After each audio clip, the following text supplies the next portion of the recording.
अस्सलाम वालेकुम दोस्तों, मैं आपको आज एक कहानी सुनाने जा रहा हूँ।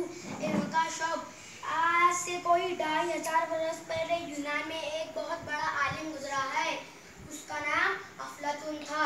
अफलातून के सैकड़ों शागिर्द थे। एक दिन शहर के सबसे बड़े रईस ने अफलातून से दरख्वास्त की कि वो उसके बेटे को पढ़ा दिया करे। अफलातून राजी हो गया।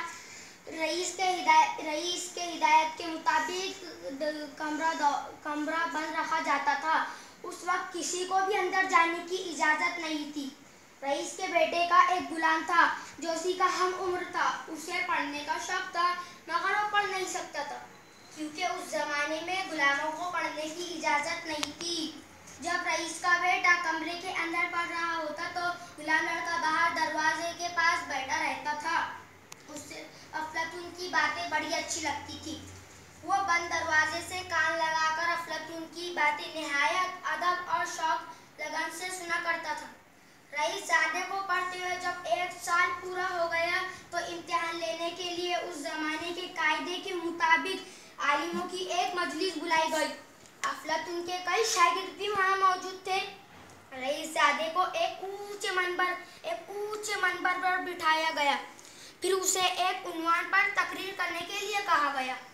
एक तो रईसजादे ने इम्तिहान की तैयारी ठीक से नहीं की थी। दूसरा उस पर मजलिस का राव कुछ ऐसा तारी हुआ कि वो एक लफ्ज़ भी बोल ना सका। वो तबीयत की खराबी का बहाना करके मंबर से नीचे उतर आया। अफलातून को बड़ी परेशानी हुई।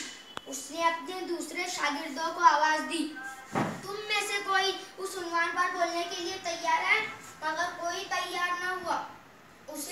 उसी वक्त दरवाजे से कान लगाकर बैठे हुए गुलाम लड़के ने निहायत अदब से कहा, हुजूर अगर इजाज़त हो तो उस मौजू पर कुछ बोलने की कोशिश करूं।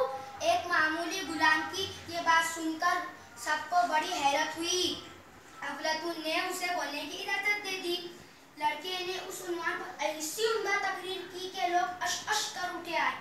उस वाक़ये से खुश होकर रईस ने उस लड़के को आज़ाद कर दिया। अफलातून ने उसे अपना शागिर्द बना लिया।